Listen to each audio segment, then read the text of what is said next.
This is Alex Harris for ESBR Boxing. Pleasure to be joined by Dev Sahni. And Dev, press conference today for Bull versus Rios. How are we feeling?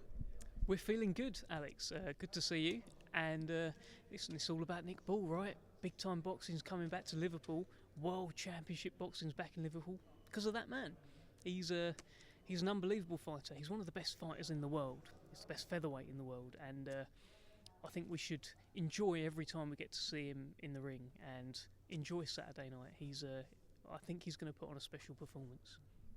Do you feel like it is going to be perhaps a bit of a different showing from him because there is perhaps more pressure on him for this fight? I asked him about that, and I think it's a good question. It's because we've seen in recent kind of months homecoming fights where the home fighter has maybe got too lost in it. I think Subriel Matias had a homecoming, was it in Puerto Rico?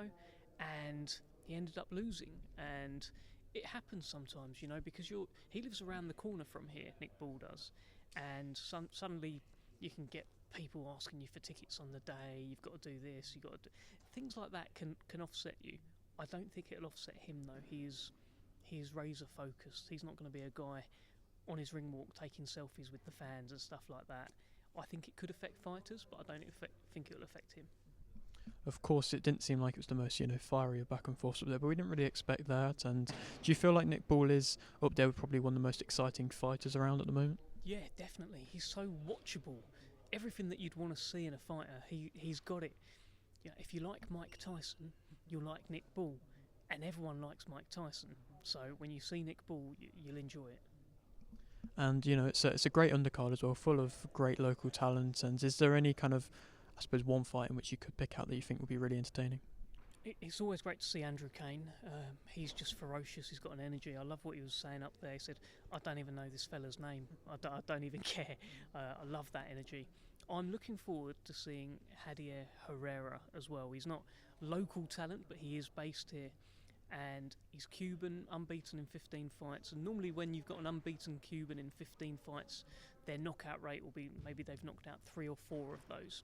He's knocked out 13, and they are devastating knockouts as well. If you go and look them up, you saw him at the press conference, a lot of effing, a lot of blinding. I don't know how much English he knows, but the English that he does know is largely swear words, which makes for entertaining presses. So he's a good fighter. George Warren really rates him and has been backing him, and I'm looking forward to seeing how good he is.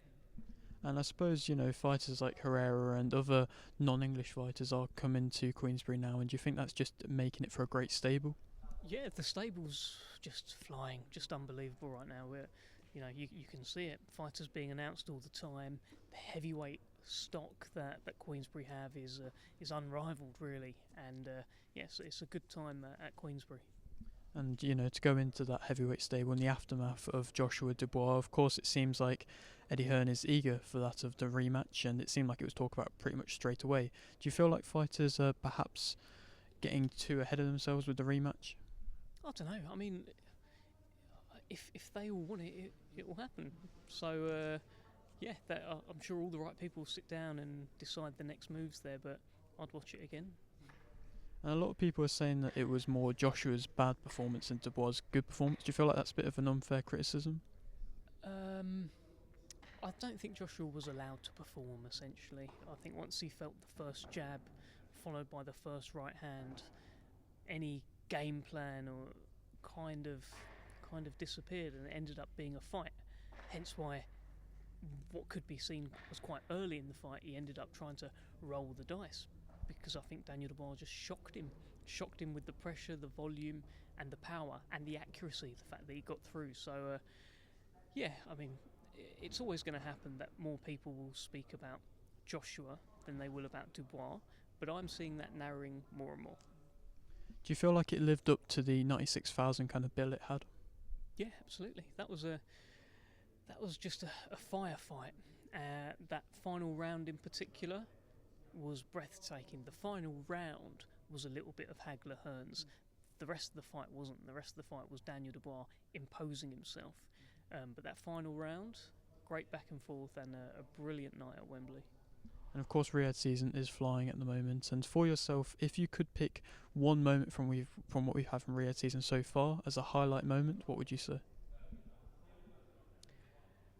that, Daniel Dubois knocking out Anthony Joshua at Wembley Stadium, that's huge. And I've known Daniel since he turned pro, and the whole thing was quite important.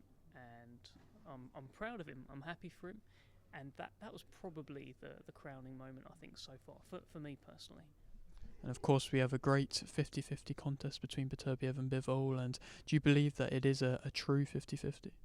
I think it's the best fight you can make in boxing, and it's the destroyer versus the pure boxer. It's constant pressure against potentially constant movement, hit and don't get hit. I love the fight. It does feel like a 50-50, but I do back Beterbiev. I just think I think he'll catch up to Bivol. Of course, and one final one for me, also on that card, of course, is Chapman versus Nicholson as well. It's an amazing fight, another history-making moment, of course. First a women's fight on Riyadh season. Do you feel like it is going to create that entertainment for that history-making fight? I think it will. I think the styles mesh, actually. It's not two kind of negative fighters. You've got the slick mover, the boxer in Sky, against the kind of pressure fighter who has her own skills as well in Raven Chapman. The styles should mesh for a great fight. Dev, always a pleasure. Thank you very much.